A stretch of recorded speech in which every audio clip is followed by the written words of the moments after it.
रहेगा तो ज्यादा बेहतर है। आप समझिए कि हम अपने पुराने नियमों से इतने ज्यादा बंध जाते हैं कि हमें स्वयं पता नहीं चलता कि कौन से नियम हमें फॉलो करने चाहिए, कौन से नहीं करने चाहिए, है ना? हमें नहीं पता रहता है। जिसमें सबसे पहली है पंक्चुअलिटी। अब ये हमेशा से ही पावरफुल रूल रहा है कि व्यक्ति को ऑन टाइम होना चाहिए। ऑन टाइम होने से उसके पास एक स्ट्रेंथ आती है, उसको एक समझ आती है, और दूसरा वो टेंशन फ्री रह पाता है। क्लियर है? मैं जितना रिलैक्स रहूंगा उतना ज्यादा फ्रूटफुल हूं, उतना ज्यादा अपने लिए यूजफुल हूं। परंतु मैं यहाँ जो बताना चाह रहा हूं इस प्रश्न के माध्यम से कि जीवन में जो भी घटनाएं घट रही हैं, है ना, जैसे मैं बिल्कुल पंक्चुअल रहने वाला हूं, मान लेता हूं थोड़ी देर के लिए, पर क्या वो पंक्चुअलिटी मुझे डिस्टर्ब कर रही है? अगर हाँ, तो फिर ध्यान देने वाली बात है, और नहीं तो फिर किसी पे भी ध्यान देने की जरूरत नहीं है। जैसे बहुत सारे लॉ अंग्रेजों के जमाने के आज भी चले आ रहे हैं, पर कौन तोड़े, कौन उनको हटाए? एक छोटी सी कहानी फिर याद आ रही है। एक बार ना महमूद गजनी किसी राजधानी से निकल रहा था, या अपनी राजधानी काबुल में से ही निकल रहा था। उसने देखा कि एक व्यक्ति बहुत बड़े पत्थर की सपोर्ट वो लेकर जा रहे हैं, कुछ कारीगर। उनसे पूछा क्यों लेके जा रहे हो? वो लेकर राजा के महल पहुंचाना। उन्हें पता ही नहीं है ये स्वयं राजा है। उसने बोला कि ये राजा का ही आदेश है, इसे यहीं छोड़ दो। उन्होंने कहा, राजा का आदेश है तो मानना पड़ेगा। उन्होंने वहीं बीच सड़क में छोड़ दिया। अब राजा का आदेश था इसलिए वहीं छुड़वाया, तो किसी की हिम्मत भी नहीं थी कि सड़क के बीच में से हटा दे। और जनता परेशान रहने लगी तो कुछ लोगों ने मिलके एक समूह बनाया और वो राजा के पास पहुंचे। राजा के पास पहुंच के पूछा, बोले जी आपने एक बार एक आदेश दिया था, पत्थर को बीच में रखवा दिया था रोड के, क्या अब हम उसे हटा सकते हैं? अब यहाँ समझना ध्यान से कि हम नियमों को इतना ज्यादा थोप लेते हैं, तो राजा के जो मंत्री थे उन्होंने अंदाज लगाया कि इन व्यक्तियों के अंदर इतनी समझ नहीं है कि मेरे कहने का उद्देश्य ये था कि तुम इतने परेशान क्यों हो रहे हो, इसलिए वो पत्थर छुड़वाया था। अब इन्होंने मेरा आदेश ही मान लिया कि मैंने रखवाया है, तो मेरा आदेश मैं ही काटूंगा तो फिर तो बदनामी होगी। कल को सोचेंगे राजा तो कुछ भी कैसे भी कह देता है। अब वो चुप रहा, बोले कि चलो कोई नया वो अध्यादेश लेकर आएंगे, कोई नया रूल लेकर आएंगे उस पत्थर को हटाने के लिए। अब यहाँ समझना है ध्यान से। अब उस पत्थर को बिना राजा के पूछे हटाया जा सकता था ना, क्योंकि अड़ रहा था। परंतु हमने इतना ज्यादा उसको लाद लिया है कि अपना विवेक लगाना बंद कर दिया। हमने ना हर आसान सी चीज में से कठिनाई निकालने शुरू कर दिया, आसान सी जिंदगी में से टफनेस निकालनी शुरू कर लिया। जीवन इतना टफ नहीं है जितना उन लोगों ने टफ बना लिया। वो पत्थर वैसे ही पड़ा रहा, और वो कहते हैं कि उस राजधानी में आज भी वो पत्थर वैसे ही पड़ा है। ऐसे ही हमारे जो धार्मिक ग्रंथ हैं उनमें कुछ बातें लिखी गई थी, वो कुछ किस समय लिखी गई थी? जिस समय वो ग्रंथ लिखे गए हैं, है ना? एक और छोटी सी घटना, बाइबल में ये घटना आती है ना, बाइबल में क्या बहुत सारे हमारे भी ग्रंथों में, सब में आती है, कुरान में भी आती है कि पृथ्वी के चक्कर सूर्य लगाता है। तो ये खोज किसने की थी कि पृथ्वी सूर्य के चक्कर लगाती है? कॉपरनिकस, है ना? तो एक साइंटिस्ट हुआ कॉपरनिकस, उसने खोज की, उसे पता चला कि सूरज नहीं चक्कर लगाता, पृथ्वी सूरज के चक्कर लगाती है। तो उस समय का जो पोप था उसने कहा क्षमा मांगो। बोले क्यों क्षमा क्यों मांगे भाई? बोले क्षमा इसलिए मांगो क्योंकि तुमने जीसस के वचन को उल्टा कर दिया। तुमने रिसर्च सही की है, बात बिल्कुल तुम्हारी सही है, पर अगर हम इस चीज को स्वीकार कर लेते हैं कि बाइबल की एक भी लाइन झूठी साबित होती है, तो फिर लोगों का पूरी बाइबल से भरोसा उठ जाएगा। आप समझ रहे हैं? बस यही होता है कि जब कोई बात बोली जाती है वो किसी और प्रसंग में बोली गई, है ना, पर आज भी हम उसे यूं की त्यों फॉलो करते चले जाते हैं।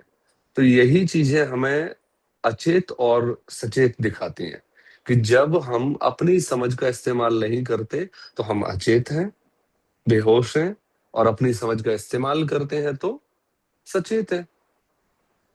तो उसके बाद हुआ भी यही। अब देख लो कितने लोग हैं, ईसाई धर्म तो है, पर कितने बाइबल को मानने वाले हैं, कितने उनको मानने वाले हैं। मनुस्मृति का नाम तो सुना ही होगा हमने। एक बुक है जो हिंदुओं की, और वो नियम कानून से बनी हुई है। अब जब मनु ने लिखी होगी, उस समय का सबसे बुद्धिमान व्यक्ति मनु था। अब उन्होंने जब लिखी होगी, तब की एक अलग संरचना थी, अलग समाज की सोसाइटी थी, अलग व्यवस्थाएं थी। क्या आज भी वो लागू हो सकती है? न उतने लोग हैं, न राजशाही वंश है, न वो परंपराएं हैं, न वर्ण परंपराएं हैं, सारी चीजें तो है ही नहीं। और हम उन्हीं नियमों को फॉलो करते चले जाएं। तो बस आपने अच्छा प्रश्न पूछा है। कोई भी नियम जो भी हमारे जीवन को सरल बनाए, वो उतना ही मानना है जितना आपके या सहयोगी के जीवन को सरल बनाए। पर हम क्या करते हैं, उसे रिज्ड होके बना के बैठ जाते हैं।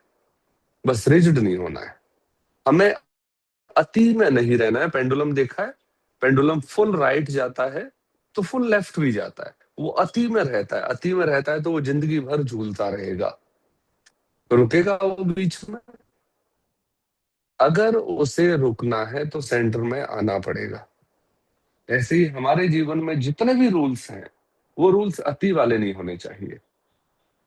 भोजन, स्नान, आपको पता है तिब्बत में जितने भी दलाई होते हैं, उन वो एक रूल फॉलो करते हैं। बोले साल में एक बार स्नान कर लो, काफी है। चलो ठीक है, तिब्बत में इतनी सर्दी पड़ती है कि तुम्हें मौका ही नहीं मिलता है ना, 12 महीने कुछ इस तरह का माहौल रहता है। अब जब वो सन्यासी तिब्बत से बाहर निकले, तो उन्होंने बाहर भी यही रूल फॉलो किया। वो अफ्रीका जैसे देश में भी अगर घूम रहे हैं, तो उनको ये नहीं है कि नहा लें। वो इंडिया में भी घूम रहे हैं तो भी वो नहाएंगे नहीं। एक एक साल, एक आध बार साल में, एक या दो बार नहा लिया, उतना काफी है। अब वो रूल बनाया गया था क्योंकि आप तिब्बत में रहते हो, यहाँ पीने के लिए पानी आपको पिघलाना पड़ता है, तो आप स्नान के लिए कितना समय नहीं है। तो जो नियम जिस परिस्थिति में बने हैं, हम उसका विचार ही नहीं कर पाते, और क्या होता है अंत में, हम रिजिड हो जाते हैं और हम उस लूप में फंस जाते हैं। तो हमारी बेहोशी है। हम अपने अंदर ही अंदर अपने आप को खाते रहते हैं, अपने आप को परेशान करते रहते हैं। तो आइए, क्लियर आया अभी? क्या समझ में आया? कि किसी भी चीज की अति में नहीं जाना है, ठीक है ना। अति ही स्ट्रेस पैदा करती है। और बीच में न रहना, जैसे किसी चीज का अभाव है, मेरे पास कुछ भी नहीं है, और मैं कहता हूँ संसार में सिर्फ भगवान है, सिर्फ भगवान है, सिर्फ भगवान है, तो ये भगवान को पाना भी एक अति हो गई। मैं कभी प्राप्त नहीं कर सकूंगा। मैं बिल्कुल संसार में घुस जाऊं तो नहीं, संसार पहले जीतना है, इतना धन कमा लेना है, वो भी एक अति हो गई। मैं कभी धन से संतुष्ट भी नहीं हो पाऊंगा, कितना भी मिलता चला जाए, हमेशा कम लगेगा। अगर मैं सेंटर में ठहर जाता हूँ, समय पर भगवान का भजन, समय पर ईमानदारी से धन संचय का प्रयास, दोनों में बड़ी ईमानदारी से अगर मैं बैलेंस करता हूं, तो डेफिनेटली मैं आगे पहुंचूंगा। है ना? कुछ देर के लिए एक पैर पर खेला तो जा सकता है, So पर but एक पैर पर जिया नहीं जा सकता। जी, but क्या sometimes करें people Pinky take ji? this sometimes people take liberty. Like when they have to go for the examination hall, they are very punctual. But when it is something else, they take the liberty of being late. So there are two sides. Like people know that punctuality matters, but they take according to their convenience. हाँ, दोनों ही चीजें हैं। जब आप सामाजिक rule में हो, है ना, जब आप किसी टीम को लीड कर रहे हो, तो आपका पंक्चुअल रहना जरूरी है। वहां आप नहीं हो, वहां एक टीम हो, ठीक है। अब जैसे मैं मेडिटेशन के लिए बोलता हूँ कि मैं आप सबके लिए बोल रहा हूँ, और मैं पर्टिकुलर स्पेशल आपके लिए भी बोल रहा हूँ। मेरा बोलना दो तरह से है। ऐसी सिचुएशन में मेरा बोलना ईमानदारी से होना चाहिए। ईमानदारी और पंक्चुअलिटी दोनों एक ही पहलू है, ठीक है ना। आप पंक्चुअल हो तो आप ईमानदार हो, डेफिनेटली। आप अपने समय के साथ आप अपने आप को जस्टिफाई कर पा रहे हो। अगर आप पर्सनल हो, तो वहां थोड़ा सा ध्यान रखना पड़ेगा। और पंक्चुअलिटी पे अगर थोड़ा सा और गहरे पे जाएंगे तो ये थोड़ा सा गहरा मुद्दा है। मैं बस इतना ही कहूंगा कि अगर आपने किसी को समय दे रखा है तो डेफिनेटली आप समय का ध्यान रखें। बाकी रही बात अगर आपने किसी को समय नहीं दिया है, फिर आप किसी की टेंशन मत लें। मान लो मैं ही हूं, मैंने आपको समय दे रखा है, तो मेरी कोशिश रहनी चाहिए कि 9:20 पे 22 पे मैं आप तक पहुंच जाऊं, है ना। और आप मैं कोशिश भी करता हूँ, परंतु इसमें आपको या किसी को, जैसे मुझे किसी ने समय दिया है कि भाई 9:30 बजे मिलते हैं, मैं 9:30 बजे रेडी हूँ। अब यहाँ मैं बिल्कुल रेडी हूँ, आराम से बैठा हुआ हूँ। अब 9:30 बजे उन्हें मुझसे मिलना है, वो 35 पा रहे हैं, 40 पा रहे हैं, या उनका कॉल है। मैं 9:30 से 9:40 का वेट नहीं करूंगा। मैं अपनी सेल्फ को एंजॉय करूंगा, चाहे वो रीडिंग से रिलेटेड है, चाहे वो चिंतन से रिलेटेड है। मैं अपने आप को फुल, क्या कहते हैं उसे, जो माइंडफुलनेस है ना, उसमें जीऊंगा मैं 20 लोगों के साथ बैठा हूं। मैंने अभी एग्जांपल दिया कि ठीक है, कुलदीप गाड़ी चला रहा है, जतिन बैठा हुआ है, मैं पीछे आराम से बैठा हुआ हूँ, मैं अपनी बुक रीड कर रहा हूँ, या मैं अपना कुछ भी मोबाइल में बुक रीड कर रहा हूँ, गाने चल रहे हैं, वो अपनी जगह, म्यूजिक और सारा सिस्टम अपनी जगह है। पर मैं किसे एंजॉय कर रहा हूँ? अपने आप को, सेल्फ को।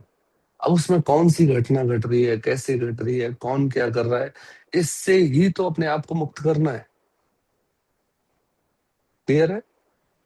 मुझे पता था कितने बजे पहुंचेंगे, XYZ, ठीक है, देखते हैं क्या होता है, क्योंकि जर्नी तो चलेगी ना। सभी अलग अलग फिजिक में है, अलग अलग शरीर में है, तो अलग अलग जर्नी रहेगी। कभी वीडियो ऑन होगी, कभी नहीं होगी, कभी ज्वाइन कर पाएंगे, कभी नहीं कर पाएंगे, पर चलते जाएंगे, बिल्कुल चलते जाएंगे। तो आइए 15वें अध्याय की ओर चलते हैं। वो 15वें कह रहा हूँ, 18वें अध्याय की ओर चलते हैं। बहुत प्यारा अध्याय है, बहुत प्यारा। इसे थोड़ा सा मुझे लगता है इसमें 1-2 दिन देने चाहिए हमें, ठीक है। हम कल भी इसमें देंगे, और 12, 13, 14 को थोड़ा सा ऑफ रखेंगे हम मेडिटेशन के इन सत्र का, ठीक है। क्योंकि वहां थोड़ा सा अ, अलग गतिविधियां चलेंगी, तो उनमें थोड़ा इन्वॉल्व में रहना पड़ेगा, पर कुछ और तरीका निकाल लेंगे।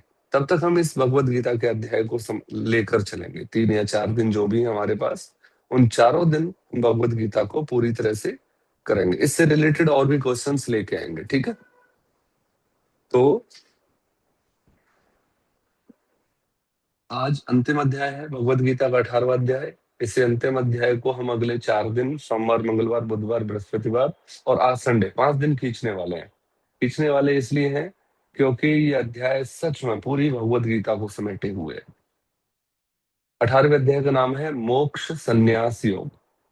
अब ध्यान रखना, नाम शुरुआत दी है मोक्ष और संन्यास, इसको उल्टा कर लेते हैं, संन्यास और मोक्ष। संन्यास एक जीवन जीने की कला है, मोक्ष एक अवस्था है। संन्यास लाल कपड़े पहनना नहीं है, संन्यास सफेद या ब्ला ब्ला ब्ला ड्रेसेस का वो फॉर्मूला नहीं है। संन्यास एक संसार में रहने की, संसार में रहते हुए जीने की कला है। एक माँ रहते हुए अपनी संतान से कैसे मुक्त रहा जाए, है ना।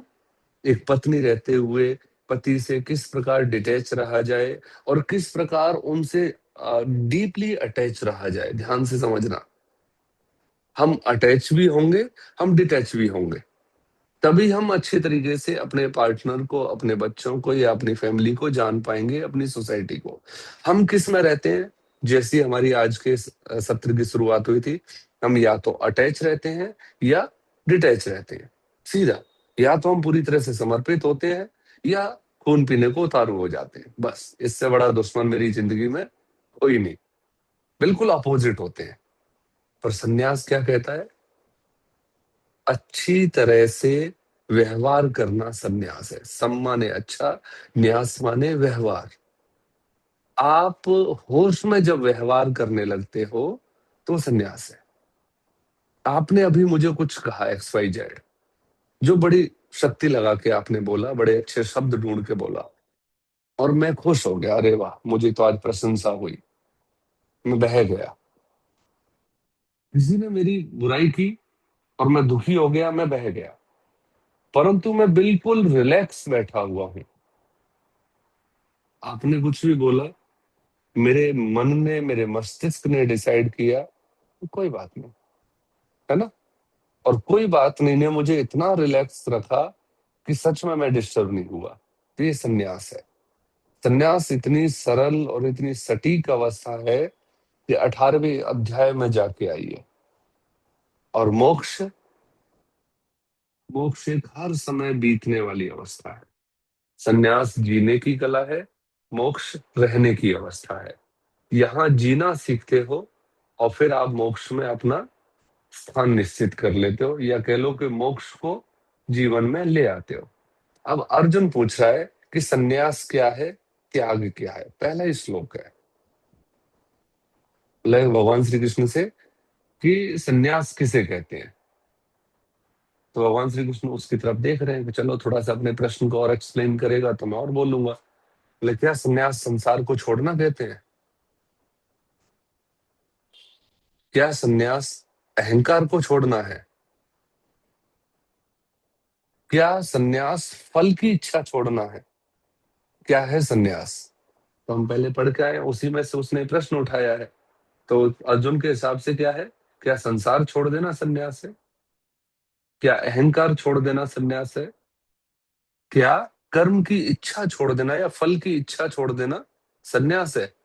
तब वहां आया है। अब नहीं बोले कि चलो छोड़ देते हैं। अगर कमल कीचड़ को छोड़ दे तो पैदा हो पाएगा? देखा है कमल कभी खिलता हुआ? याद है? कीचड़ में ही होता है ना। जिसमें ज्यादा से ज्यादा मड होगा उसी में कमल खिलेगा। तो कैसे कह सकते हैं हम कि संन्यास संसार छोड़ देना है? अगर कमल कीचड़ छोड़ दे तो पैदा नहीं हो पाएगा, नहीं हो पाएगा। से छोटे से एग्जाम्पल से अपने जीवन को संभालो। आप संसार में किसी भी चीज को छोड़कर नहीं भाग सकते। आपको कमल से सीख लेनी पड़ेगी, कमल के फूल से, कि आप कीचड़ में भी रहोगे, आप क्रोध भी करोगे, आपकी आंखों में आंसू भी आएंगे, आप हताश भी होगे, आप निराश भी होगे। पर जब आपको स्मरण आ जाए कि मैं कमल हूं, तब आप उस परिस्थिति से झट से ऊपर उठ जाओगे। एकदम से याद आएगा, अच्छा। और ये परिस्थितियां आपके जीवन में हजारों बार घटेंगी। आप बार बार कीचड़ में गिरोगे, बार बार उठोगे, गिरोगे उठोगे। एक समय आएगा कि आप तैरने लगोगे। अब कीचड़ अगर पानी कमल के पत्ते पर चला भी गया तो वो कमल के पत्ता उससे डिस्टर्ब नहीं होगा। वो मोती की तरह उसकी और शोभा बढ़ाएगा, नुकसान नहीं पहुंचाएगा। मेरे जीवन में या आपके जीवन में कष्ट आएंगे, पर वो डिस्टर्ब करने नहीं आएंगे। वो आपको और ज्यादा चमक देने के लिए आएंगे और शांति देने के लिए आएंगे। कभी देखना, ऐसे बैठ जाना किनारे ना प्रकृति के, और पूरे कॉन्फिडेंस के साथ बिल्कुल आनंद लेना। आप जिस जगह बैठे हो ना, ये बहुत बहुत बहुत आपके अंतःकरण के पेशेंस का परिणाम है। आप जिस घर में बैठे हो, जिस शांति के साथ बैठे हो, आप सोच के देखो कितनी आत्माएं नारकीय जीवन जी रही है इस समय। बहुत, कितनी आत्माएं हैं जिनके पास भोजन तक की व्यवस्था नहीं है। वस्त्र तो छोड़िए, निवास तो छोड़िए, हमारे पास है ना, हम फिर भी दुखी हैं। अधिक से अधिक क्या चाहिए शरीर को? क्या चाहिए? सिंपल, रोटी, कपड़ा और मकान। क्लियर है?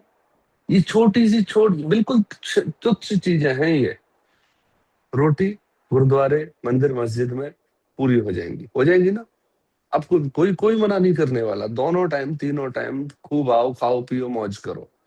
कपड़ा, कपड़े बांटने वाले भी बहुत हैं, और 2 जोड़ी कपड़े आराम से 2 4 5 साल चल जाते हैं। और आज के समय में ऐसा कुछ है नहीं कि आपको साल में दोबारा 2 जोड़ी कपड़े नहीं मिले, मिल जाएंगे। अब आते हैं मकान। मकान में कहीं ना कहीं अगर व्यक्ति योग्य हो तो कहीं ना कहीं छांव मिल जाती है। क्लियर है? पर हम ऐसी व्यवस्था से बिल्कुल स्वतंत्र और मुक्त बैठे हैं अपने अपने घरों में।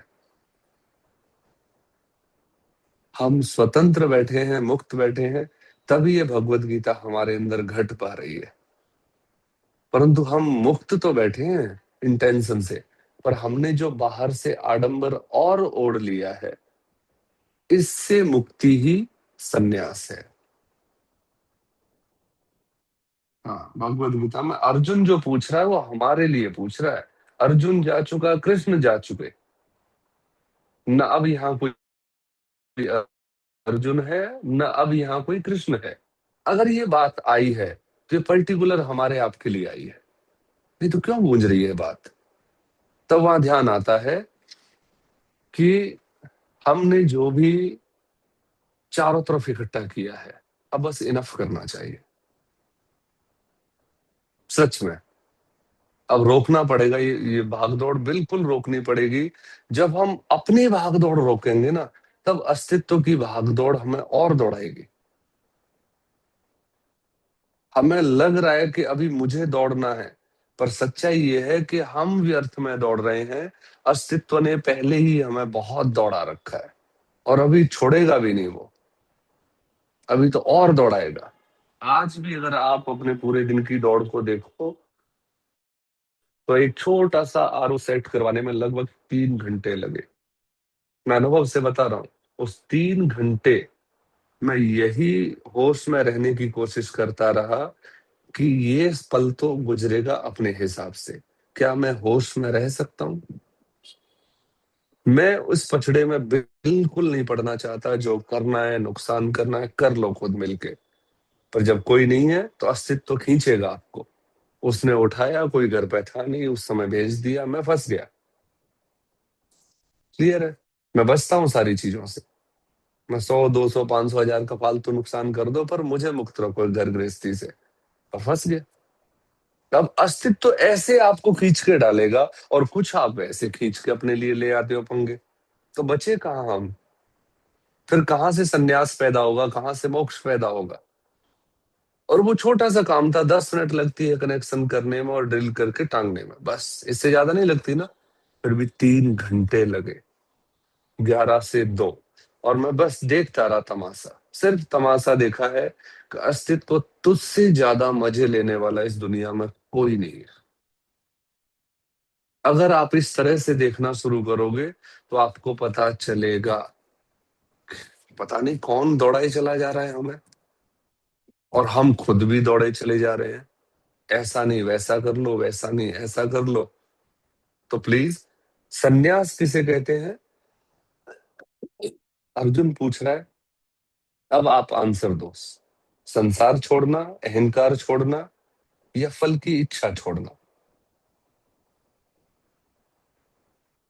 बताओ, अनम्यूट करके बताओ।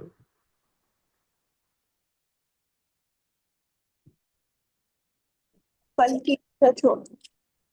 फल की इच्छा, ओके। Yes, sir. फल की इच्छा छोड़ना, according to me. और तो संन्यास अहंकार को ना छोड़ना, बाकी दोनों चीजें छोड़ना, अहंकार भी और फल की इच्छा भी। राज्य कुछ कह रही है। हाँ जी, हाँ जी सर, संसार से विरक्त होना, विरक्त नॉट इन द सेंस कि अपने आप को रिमूव करना, कि मतलब थोड़ा मोह कम करना अपने बच्चों से, अपने थोड़ा प्रॉपर्टी कम से। करना, थोड़ा सर बचा मैं लेना, थोड़ा कह कम करना। सर मैं कह तो सकती हूँ ना, चाहे मेरा नहीं हो रहा, सिर्फ नहीं एक ही नहीं नहीं बच्चे में नहीं ज्यादा नहीं, है। मैं आपसे नहीं कह रहा। मैं, आपने बोला ना कि थोड़ा कम मोह करना, मतलब थोड़ा बचा भी लेना, कहने का मतलब ये था। सर आप जो कह रहे हैं मैं सब समझ रही अच्छा अच्छा, हूँ। ठीक है चलो। मतलब कोशिश करूंगी, पर होगी नहीं वो कोशिश मुझसे, हाँ, पर कह अब तो सकती आप हूँ ना, संसार से एग्जाम्पल मोह के कम साथ करना। समझाओ, सभी एग्जाम्पल्स दो, सभी के सभी। सर एग्जाम्पल्स यही है, जैसे कि हमारे पास एक मकान है, उसको बड़े की इच्छा ना करना, दो की इच्छा ना करना, कपड़े जितने भी हैं उसमें अपने आप को संतुष्ट रखना, ज्यादा ना करना, मतलब और मतलब यदि हम किसी का साथ कुछ अच्छा करते हैं तो उससे ये उम्मीद ना करना कि ये भी हमारे साथ इतना ही अच्छा करेगा। लास्ट वाला एग्जाम्पल मान लेते हैं, पहले दो एग्जाम्पल फिर डिनाई हो जाएंगे, है ना। बड़े घर में जाना है, जाओ, अस्तित्व लेके जाएगा। ये अस्तित्व की जर्नी है, ठीक है ना। बड़े घर में ले जाएगा कि और कितने लोगों से जोड़ेगा, किसी से अलग करना, ये सारा अस्तित्व का खेल है। अंतिम जो था, क्या क्या था अंतिम, मैं भूल गया इतनी जल्दी, है ना। किसी की भलाई कर रहा है तो क्या? वो हमारे साथ उतना ही अच्छा करेगा, ये जरूर। हाँ हाँ, स्पेशली गोज बस ये हमारे हिस्से है। कि बच्चों के साथ जो हम करते हैं कि आज हम उससे इतना प्यार दे रहे हैं, ये सब कर रहे हैं, तो हमें ये नहीं होना चाहिए इवेंचुअली कि वो जब बड़े होंगे तो हमें भी उस हिसाब से रखेंगे या उतना ही टाइम अब देंगे। बिल्कुल, ये कैसे होगा? ये तो हमारा कर्म है ना, ये हम उस बेसिस पे यही फल की इच्छा छोड़ेंगे तभी तो। नहीं नहीं, तो फल की इच्छा, ये वाले फल की इच्छा कैसे छूटेगी? होश में रहे। चलो इसको इस तरह से समझ लेते हैं। हाँ, बस इतना सा है। अभी का होश ये कह रहा है मेरा कि याना को मैं पूरा एंजॉय कर रही हूँ। अगर आप याना को आज जी ले रहे हो तो कल की इच्छा बचेगी नहीं ना। हम जब कल में याना को फेंक देते हैं और खुद को भी कल में फेंक देते हैं ना, तब फंस जाते हैं। हम अभी एक दूसरे को जी ले रहे हैं ना, वही हमारा जीवन है। इसके अलावा याना जितनी बड़ी होती जाएगी, इसका अस्तित्व तो उतना ही बड़ा होता जाएगा। आप समझना ध्यान से। So that is और live in the जितना बड़ा, present, हाँ बिल्कुल। not to go in the अगर future. हमने, सीधी सी बात है, शुरुआत ही हमारे मेडिटेशन की किससे हुई थी कि फ्यूचर और पास्ट के सेंटेंस तो भूल ही जाओ। फ्यूचर पास्ट तो बहुत बड़ी बात है, जब हम सेंटेंस ही यूज नहीं करेंगे, मतलब ही नहीं रखेंगे, तभी तो हम प्रेजेंट में जी पाएंगे। तो परिस्थिति चाहे कितनी भी क्रिटिकल क्यों ना हो, आपको ये ध्यान रखना है कि आप वर्तमान में हो या नहीं हो। अब मान लीजिए कि याना आपको, आप याना को पूरा एंजॉय कर रहे, राज जी ने बच्चों को बचपन में फुल एंजॉय कर लिया, योग क्या नाम है, जानवी जी ने भी पूरा एंजॉय कर लिया बच्चों को। अब जब बच्चे बड़े हो रहे हैं तो इनकी ना दुनिया फैल रही है। अब यहाँ हमें बिल्कुल भी कोई छाता छतरी नहीं ताननी है कि इनका आकाश मेरे अकॉर्डिंग होगा, नहीं। इनका आकाश इनका अस्तित्व निर्धारित करेगा। हम थोड़ी सी भी अड़चन डालेंगे, हमें सच में दुख होगा, और इतना दुख होगा, असहनीय दुख होगा, जो सहन भी नहीं किया जाएगा। रातों की नींद और चैन सब उड़ा देगा। इससे कोई फर्क नहीं पड़ता कि जीवन में आपके बच्चे बच्चियां हैं या बच्चे हैं। हमें सिर्फ और सिर्फ, आज मैं अगर माँ बाप से कह दूं कि तुम मेरे कौन, तो मुझे कोई पहाड़ वो नहीं मिलने वाली सजा।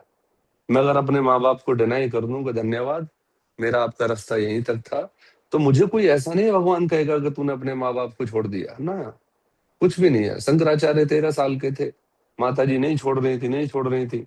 जब नदी पार करने लगे, नदी पार करने लगे तो थोड़ी सी एक्टिंग की, लेकिन माँ मगरमच्छ ने पैर पकड़ लिया, अब ये छोड़ेगा नहीं। माँ बोली कि बेटा कर ले कोशिश, बोले माँ पूरी कोशिश कर ली। तो बोले अब, बोले कि मरते मरते तो सन्यास की आज्ञा दे दे, कि तू हाँ बोल देगी तो मेरा सन्यास मान लेगा। अब मगरमच्छ खा जाए तो खा जाए, कोई बात नहीं। माँ ने बोला ठीक है बेटा जा, तुझे सन्यास की परमिशन दे दी। निकल के पहन के कपड़े चल दिया। बोले माँ, अब समझ रहे हैं ना, माँ ने डर में दी परमिशन, के चलो मरते मरते कम से कम सन्यासी हो जाए। और शंकराचार्य बाहर निकला, बोले अब तो दे दी ना परमिशन, अब वापस तो ले नहीं सकते, ठीक है आप अपने घर पहुंचो आराम से। तो बोले कि जाते जाते एक तू भी वो दे जा, बोले मरते हुए मेरे को दर्शन दे के जाएगा। हुआ भी यही, पहुंचे वो अंतिम क्षणों में अपनी माँ के पास। परंतु यहाँ कहने का मतलब ये था कि यहाँ हम किसी को भी किसी भी रूप में बांध नहीं सकते, किसी भी रूप में। ये बहुत मुश्किल लाइन बोल रहा हूँ, कई बार हर्ट होता है इस लाइन को बोलता हूँ मैं। मेरी माँ को रोते देखा है, पिताजी तो खैर देसी हैं बिल्कुल, पर हाँ हो सकता है दिखाते नहीं हो, उनको भी लगता होगा बुरा। कई बार आप सबसे भी शेयर करता हूँ तो आपको भी लगता होगा कि कहीं गलत आदमी से पंगा तो नहीं ले लिया। ठीक है ना। परंतु यहाँ भागना नहीं है, यहाँ है इंटरनली आपको इतना अवेयर होना है, कि इतना अवेयर कि आप हर पल को एंजॉय कर पाओ। मैं इसे 1 घंटे आपके साथ बैठ के इस पूरी जर्नी को पूरा फील करता हूँ। इसके बाद आप अपनी जर्नी में हो, मुझे पता भी नहीं होता किससे मिला हूं मैं। तो क्या ऐसा कर पा रहे हो तो आप सन्यास के हकदार हो। फिर कपड़े लाल हैं, पीले हैं, नीले हैं, इससे कोई फर्क नहीं पड़ता। फर्क पड़ता है मस्तिष्क से आप कितने संन्यास्त हो, अच्छी तरह जीना सीख गए हो अपने मस्तिष्क से। यहाँ सारा खेल मन का है ना। मन स्थिति बदली, परिस्थिति बदल जाती है, यही है। बिल्कुल कैसे है कि हमने ना अपने जीवन को इतना जटिल बना रखा है कि इतना, एक टोपी बेचने वाले की कहानी याद है आपको? एक टोपी बेचने वाला था, है ना, याद आ जाएगी। वो जब टोपी बेचने एक शहर से दूसरे शहर जाता था तो एक दिन दोपहर हो गई और एक शहर से पहले ही एक आम के बहुत बढ़िया बाग था, उसमें अपनी टोपी वाली वो गठरी उतारी, नीचे रखी और उसकी आंख लग गई। जब आंख खुली तो उसने देखा कि वहां बहुत सारे बंदर थे और एक एक टोपी अपने सिर पर उठा रखी है। उसकी समझ में कुछ नहीं आया, कुछ नहीं आया समझ में। तो उसे सुन रखा था कि बंदर बहुत नकलची होते हैं। उसने सबका ध्यान अपनी तरफ खींचा और टोपी उठा के जमीन में मारी। सारे बंदरों ने भी दबादब सारी टोपियां फेंक दी, उसने समेटी और मुस्कुराता हुआ निकल गया। अब यहाँ ध्यान से समझना है, कहानी यही पूरी नहीं हुई। कहानी अब शुरू होती है जो हमारे लिए लागू होती है। हम ये जो भगवत गीता ग्रंथ वगैरह ये सब समेटे चले जा रहे हैं ना, वहां से अब कहानी शुरू हो रही है। हम हमेशा अपने आप को, अपने परिवार का ही एक उत्तरदायित्व तो होना एक अलग जिम्मेदारी है, एक मानसिक गुलाम हो जाना एक अलग जिम्मेदारी है। हमने अपने परिवार को अपनी जिम्मेदारी नहीं माना, हमने परिवार के प्रति अपने आप को मानसिक गुलाम बना दिया है। ध्यान से समझना, बहुत गहरे से बोल रहा हूं मैं। हम परिवार को एंजॉय नहीं कर रहे हैं, हम परिवार में पिस रहे हैं। बल्कि होना क्या चाहिए, हम अपने परिवार को, संगति को, अपने पार्टनर को, अपने बच्चों को, अपनी फैमिली को, अपने सोसाइटी को एंजॉय करें। और हम क्या हो रहे हैं, हम चिंताओं में पिसे जा रहे हैं। मेरा आज का दिन कितना बुरा गया, मैं तो बहुत परेशान। क्या है ये मानसिक गुलामी है पारिवारिक नाम की। कहानी यहीं से शुरू होती है। इतने सारे ग्रंथ पढ़ने के बाद भी हमारे अंदर वो बुद्धिमत्ता क्यों नहीं आ रही है? क्योंकि हम मनुष्य हैं। मनुष्य हैं कैसे? अब यही कहानी सेम रिपीट होती है, उसका बच्चा भी एक दिन उसी रास्ते से गुजरता है। दूसरी तीसरी चौथी पीढ़ी आ चुकी है उस टोपी वाले की भी, और वो बंदरों की भी लगभग चौथी आठवीं 10वीं पीढ़ी होगी, है ना। सेम वही रास्ते से गुजर रहा होता है, अचानक से वही घटना घटती है, उसको भी नींद आ जाती है। नींद आ जाती है, उसकी भी टोपी गायब है, सारे बंदर लेके उड़ चुके हैं। उसे याद आता है कि मेरे पिताजी ने ऐसा किया था, फलाने ने। वो उठा के टोपी जमीन में मारता है फेंक के। एक बंदर था जिसके पास टोपी नहीं थी, वो झट से नीचे आता है और उस टोपी को उठा के ऊपर चढ़ जाता है और इशारा करता है। बोले क्या हमारे घर वालों ने ये कहानी नहीं सुनाई होगी हमें? हम हमेशा ही मूर्ख थोड़ी रहेंगे। वो उस एक टोपी को भी बंदर उठा ले जाते हैं। अब यहाँ दो चीजें समझनी है। पहला ये कि मनुष्य हमेशा मूर्ख का मूर्ख ही रहा। एक बार उसके जीवन में घटना घटी, उसने फिर भी सेम गलती की, बल्कि बंदर हमसे ज्यादा समझदार निकले। क्या कि उनके पूर्वजों से गलती हुई थी, टोपियां वापस कर दी थी, इस बार वापस नहीं की उन्होंने। इस बार उन्होंने अपने पुराने गलतियों से सीख ली कि जब मेरे जीवन में आने वाली सारी परेशानियां पहले सॉल्व हुई हैं, तो मुझे सीख लेनी चाहिए कि ये परेशानी भी सॉल्व हो जाएगी। पर हम तो नहीं लेते, उदास हो जाते हैं। तो हम बंदरों से गए गुजरे हो गए कि नहीं? बिल्कुल गए गुजरे हो गए। मनुष्य हमेशा लकीर को पीटता रहा है, बिल्कुल लकीर को पीटता रहा है, या तो ग्रंथों की लकीर को पीटता रहा है। जब प्रवचन रहे होंगे महावीर के, बुद्ध के, उस समय त्याग का समय रहा होगा कि उस समय के ज्यादा वाहन नहीं चलते होंगे, तो लोगों की सुविधा के लिए उन्होंने यात्राएं छोड़ी होंगी, वाहन छोड़े होंगे। परंतु आज जैनी पैदल ही चलते हैं, है ना। रहा होगा बुद्ध के समय में एक अचूक के भोजन नहीं ज्यादा होता था, और बौद्ध समुद्र के किनारे यात्राएं कर करके चीन और म्यांमार और इधर जाते थे। तो क्या होता था, वहां मांसाहारी होता था, तो उन्होंने कह दिया कि चलो आपको मरा हुआ कुछ मिल जाए तो खा लेना। अब वो वेट करते हैं कि ये मरे तो मैं खाऊं। आप समझ रहे हैं, खुद नहीं मार सकते, इसलिए उन्होंने अब परंपरा बना ली है कि अगर इनका मांस मरा हुआ कहीं मिल जाए तो मैं खाऊं। वहां भी नहीं, सब जगह मूर्खता भरी पड़ी है। अब मेरे थोड़े शब्द थोड़े तीखे होंगे, पर मेरा इशारा है, हम परिवार में भी यही कर रहे हैं। हम बड़ों के आज्ञाकारी बनने के चक्कर में हम ऐसी कुरीतियों को भी ढोते चले जा रहे हैं जहां हम कई बार बोल नहीं पाते, या हमें सुना नहीं जाता, या हम अपने से छोटों को सुनना ही नहीं चाहते। दोनों ही चीजें हैं ना। इस गहरे को थोड़ा सा देखना है कि अगर हम होश में हैं तो हमारे दैनिक दिनचर्या में ये सारी चीजें रिफ्लेक्ट होंगी। अगर हम बार बार उदास हो रहे हैं, गलतियों से फर्क नहीं पड़ता, याद रखना कि इस बार परेशानी बड़ी है कि कल परेशानी छोटी थी, आगे परेशानी बड़ी होगी। फर्क पड़ता है कि हम उदास बार बार क्यों हो रहे हैं। बंदर ने तो दोबारा गलती नहीं की, उसने तो दोबारा टोपियों को छोड़ा ही नहीं, पर हम तो बार बार गलती किए चले जा रहे हैं। नहीं, अब उदास नहीं होना है, अब अस्तित्व पे पूरा भरोसा देखना है, या ठोक बजा के चेक करना है इस बार अस्तित्व को। देखते हैं क्या सीख लेकर आता है, क्या परेशानी खड़ी करता है, या और परेशानी बढ़ती है तो पूरी तरह से सक्षम है हम उस परेशानी को सहन करने में। क्लियर है? अगर मोह बढ़ रहा है तो उस मोह को भी ढांढस बांध के देखना है ना, चेक करना है कि क्यों बढ़ रहा है ये। अगर प्रीत बढ़ रही है तो क्यों बढ़ रही है। हर बार प्रीत बढ़ जाती है, हर बार निकल आता है प्रेम कहीं ना कहीं से, नहीं है। अब सचेत होना है, उसके बाद देखो जीवन कितना आनंदमय है। क्लियर है? तो अब सन्यास का अर्थ समझ में आया। सन्यास का मतलब है कि आपको आज में जीना आ जाए।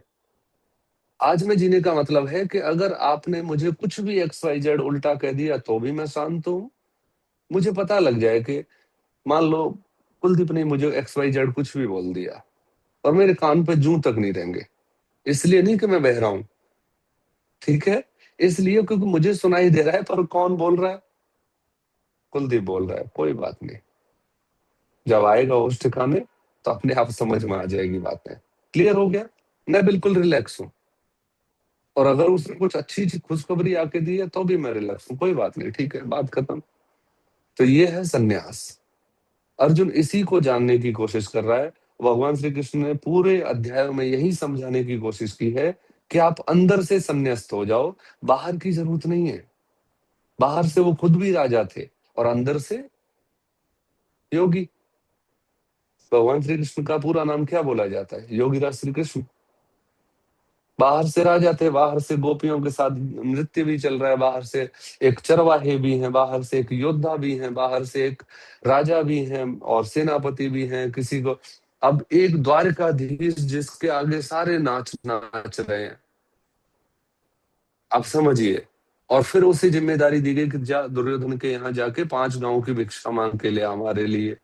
हम नहीं मांग पा रहे हैं, तो वो ठीक है, भिक्षुक भी बन गया, चला गया सिंपल से रथ को लेके, क्योंकि 5 गांव लेने जाएगा तो सेना लेके जाने से रहा, चला गया राजदूत बन के। वो यूं थोड़ी अहंकार किया कि मैं कृष्ण हूँ, द्वारकाधीश हूँ, कोई मतलब ही नहीं है। चलो यही यही अभिनय मिला है तो इसी अभिनय को अच्छी तरह से करते हैं। वहां तो कोई अहंकार नहीं है, हमारे अंदर अहंकार आ जाता है।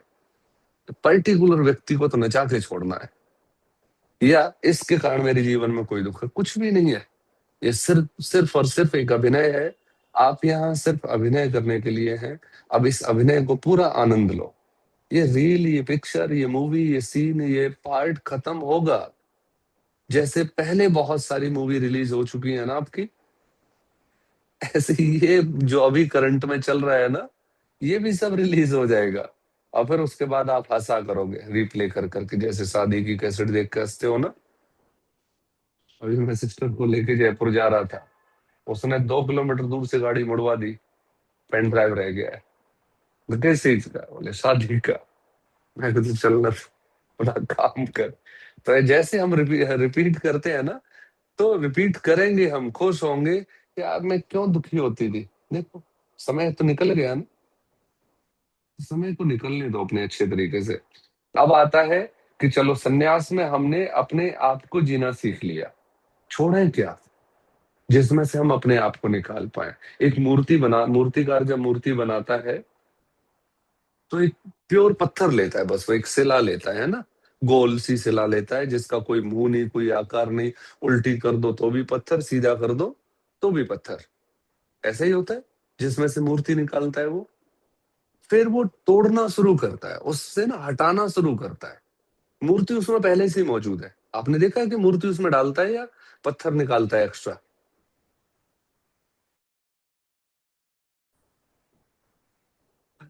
हमें यही तो करना है, एक्स्ट्रा पत्थर थोड़ा थोड़ा निकालना है बस। हमारे अंदर जो मिट्टी जमा हो गई है, जो धूल जमा हो गई है, उसे धीरे धीरे कुरेदते रहो, खुरेसते रहो, उतारते रहो। अपने आप निकल के आ जाओ। बिल्कुल सिंपल सा आसान तरीका है। बस हमें डर लगता है अपने आप को खरोचने से, बहुत डर लगता है। आप चाहो तो अभी एक आध चीजों को गिरा सकते हो, अपने ऊपर जमी हुई धूल को, पर डर लगता है क्योंकि धूल जमाने में आपने पूरी ताकत लगाई है। आपने ये कि मेरे अकाउंट में इतना बैलेंस होना चाहिए, ये धूल जमाने के लिए पूरी ताकत लगाई है पिछले 8-10 सालों में। आपने इस चारों तरफ जो वस्तुएं इकट्ठी कर रखी है ना, अगर आपसे ये चीजें दान करने के लिए बोल दूं मैं अभी, तो आत्मा तड़प जाएगी हमारी। सच्चाई है ये, क्योंकि हमने ये धूल इकट्ठी करने में पूरी ताकत लगाई है। आप सोच के देखो कि जब मैं आपको मोटिवेट करूंगा तो आप कितना डरोगे, खुश थोड़ी होगे, डर नहीं लगेगा। आपको तो प्राइस भी याद होंगे चीजों के, भले ही अभी भूले बैठे होगे, पर जब देना पड़ जाए, कहाँ से लिया है, कितने का लिया है, किस तरह से आया है, कितनी डांट खाई है, सब याद आ जाएगा आपको। भूत भविष्य वर्तमान, उस वस्तु का, निर्जीव वस्तु का भी। अब सोचो कैसे हमारा संन्यास हमारे अंदर घट जाएगा। हमारे होली के दिन हालत खराब हो जाती है, टी शर्ट देखने जाओ कि होली वाला दिन है, आज पहन लूंगी, सारे कपड़े नए लगने लगते हैं। सही होता है ना, जिसको निकालो वही नया, और रेट भी याद आ जाती है। अब सोचो कैसे संन्यास घट जाएगा, और हम कह रहे हैं कि नहीं सब कुछ ठीक हो जाएगा। ना, सब कुछ ठीक होने से पहले बहुत कुछ बिगड़ेगा। पढ़ा होगा ना कहीं लिखा हुआ कि जब सब कुछ ठीक होता है ना, उससे पहले बहुत कुछ बिगड़ता है। और आप सबके जीवन को पर्सनली जानता हूं, आप अपने जीवन के एक एक दो दो इतने बड़े बड़े बिगड़े हुए झटके सहन करके यहाँ पहुंचे हो। अब आपको पता चल रहा है ना कि वो बिगड़ा था, इसलिए आज सब कुछ ठीक है। आप शांति से मुझे सुन पा रहे हो, नहीं तो अभी उठापटक में लगे होते, है ना। घर वाले आपके कान भर रहे होते, आप घर वालों के कान काट रहे होते, यही चल रहा होता। तू मेरी नहीं सुनती या तू मेरा नहीं सुनता, मेरे घर वाले तो हमेशा दुखी रहते हैं, तो ऐसे इससे बुलवा लो। और जब कहीं बोलना हो कॉन्फिडेंस के साथ कि हाँ ये सही है गलत है, वहां मैं चुप रहता हूँ। वहां मैं ये देखने, मैं वहां बहुत ऐसे देखता हूँ, मजा आता है मुझे जब कोई सामने वाला बढ़िया तरीके से मुझे झूठा साबित कर रहा होता है ना, तब ऐसा लगता है कि वाह, मैं तो बिल्कुल युधिष्ठिर बन गया हूँ, मुझे तो क्रोध ही नहीं आ रहा है। आप समझ रहे हैं? सेम ये संन्यास है। तो कभी कभी ऐसा मौका आएगा, मैं कुछ नहीं आपसे दान करवाऊंगा, टेंशन मत लो, पर कभी कभी नेचर आपसे इस तरह से बदमाशी करेगी कि आपसे छीनेगी चीजों को, तो वहां छीनने नहीं देना है, उससे पहले छोड़ देना है। ठीक है, इसलिए कहा जाता है कुछ भी हो आपके जीवन में जो आपको कष्ट पहुंचा रहा हो, उसे विदा कर दो, विसर्जित कर दो। आपने देखा है अस्थियां क्या की जाती है? विसर्जित, ताकि आप अपने सबसे प्यारे व्यक्ति को विदा कर सको। हम क्या करते हैं, इकट्ठा करते हैं, है ना। तो जो भी चीज, व्यक्ति, प्राणी, वस्तु, जो भी कष्ट पहुंचा रहा है, उसे बस विसर्जित करना है आपको। सिर्फ गहरे से सांस लेके, चलो 10,000 रुपए नुकसान पहुंचा रहे हैं, विसर्जित कर दो। हुआ है, कुलदीप था, फोन लिया था, वही आईफोन 14 प्रो था, अचानक से फोन आया, मेरी क्लास चल रही थी सुबह 8 to 9, और भैया ऐसे ऐसे फोन बस में चोरी हो गया। बस इससे ज्यादा क्या, हॉपलेस हो रहा है सारी चीजें। मैं तो चल मैं तेरे साथ खड़ा हूँ, बाकी तेरी टेंशन तेरी है, तू अपने आप सॉर्ट आउट करेगा इसे। इस मैं तो नहीं कर सकता इसमें हेल्प। मैं तो इतनी हेल्प कर सकता हूँ कि तू जहां इशारा करेगा वहां थोड़ा दिखा दूंगा टॉर्च। किसी पुलिस वाले को जानते हो? मैंने कहा जानता हूँ, तो तेरे को देखना है ना, तू सॉल्यूशन निकाल, तू FIR कर, तू दौड़, तू चक्कर काट, ताकि तू गुजरे इन परिस्थितियों से। मैं तो गुजर चुका, अब मेरे बनाए हुए रास्ते पर तू गुजरेगा, फिर तू गुजरा क्या, फिर तेरा रास्ता कहाँ है? गुजरा 3 घंटे बाद फिर सोच रहा है, मैंने कहा अब सोच क्यों रहा है? ये देख के तू शांत कैसे रह सकता है? जो चीज घट गई वो घट गई, बस। उसे लगे 3 दिन समझने में इस बात को, पर वो 3 दिन हो सकता था नहीं भी सीखता कुछ भी। तो सीन यही है कि प्रकृति आपको वो परिस्थिति देगी कि जिसमें आपको पता चलेगा कि हाँ, अब मुझे विसर्जित करना है चीजों को, अब मुझे छोड़ देना चाहिए, तब छोड़ देना, ठीक है? तब रिज्ड मत रहना। बस इतना है कि ये था, गहरी सांस ली, जाने दो। जो जिस क्रम में जाना है उसे उसी क्रम में जाना है, जाने दो। इसमें व्यवधान किस बात का? और यही सन्यास है। क्लियर हो गया? कल को आपके बच्चे ही आपको कह दें कि हमारे लिए किया क्या है, तो गहरी सांस लेना का ठीक है, हमने कौन सा तुमसे उम्मीद कर रखी है। बिल्कुल भाई, उन्होंने बचपन से लेके मान के चलो, जब बच्चे ने, जब माँ के गर्भ में था, तो बच्चे ने गर्भ में होने का प्यार दिया ना। जब छोटा था, छोटे होने का एहसास दिया। जब हमारा कोई मित्र था तो मित्र रहने का एहसास दिया। अब मित्र नहीं है तो नहीं है। तो हम अगर हर पल को एंजॉय कर रहे हैं, अगर आप इस अभी इसी कड़ी को अगर आपने एंजॉय किया है तो एंजॉय कर पाए ना। अब ये सत्र तो समाप्त होगा क्योंकि 10-20 होने वाले हैं, तो ऐसे ही हर चीज एंड पे चल रही है, तो उसे विदा हो जाने दो, है ना? ये ना, हाँ,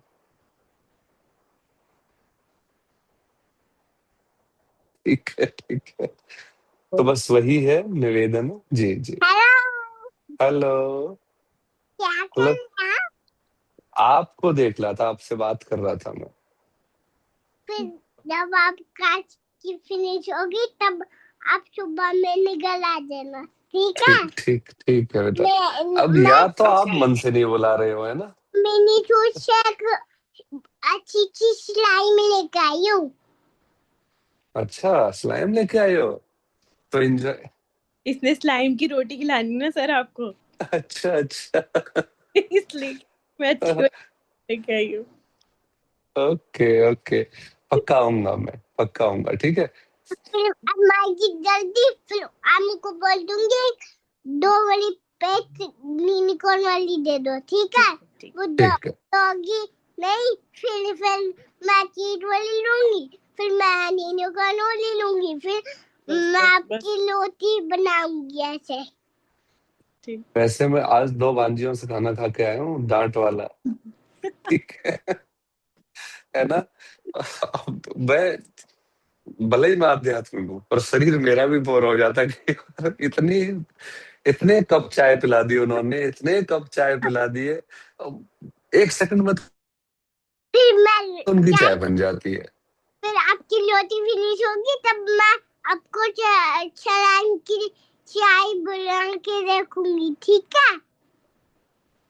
सब कुछ बन जाता है स्लाइम से। हाँ। अच्छा, चलो पक्का, अब तो पक्का मेरा मन कर रहा है, नहीं तो ये बहुत उधारी हो जाएगा। टमाटर लूंगी, फिर मैं आपकी चाय अच्छा बस डालूंगी, चुप रहो 2 मिनट। फिर लूंगी, फिर मैं आपको दूंगी, ठीक है? तो मुझे लगता है खाने से ज्यादा आपके लिए वैसे टाइम निकाल के आना पड़ेगा, है ना? बहुत हो बाकी सब तो आप टाइम पे ही मिलेगा। ठीक है जी, थैंक यू याना, थैंक यू। ऐसे ही थोड़ा सा आ जाया करो, है ना? आपका भी सत्र में रहना जरूरी है, ठीक है? क्योंकि आपकी अपनी अलग एनर्जी है। ये तो नाटक के टाइम पे आती है सर, अच्छा, गुड। टेस्ट करती है। आज त्राटक का समय आज भी निकल गया है, कल से रेगुलर करेंगे 5 दिन, ठीक है? बार बार कल क्लास से। यही पूछती रहती है, सर ने बोला नहीं अभी कैंडल जलाने के लिए, सर ने बोला नहीं। अच्छा, नहीं नहीं, आप जरूर कीजिए 5 से 7 मिनट सभी निकाल के समय, है ना? और एक बार रिवीजन करके दोहरा लेते हैं बस, कि आज हमने सीखा सन्यास किसे कहते हैं। सन्यास का मतलब सिर्फ इतना सा है कि आप वर्तमान में रहते हुए जो भी परिस्थिति हमारे साथ बीत रही है, उसकी पूरी ईमानदारी से जिए। अगर कोई कष्ट है या सुख है, उसमें पूरे घट जाओ, बीत जाओ, बस ये याद रखो, ठीक है। जब तक आप उसे पूरा अपने अंदर से गुजरने नहीं दोगे, तब तक आप उससे मुक्त नहीं हो पाओगे।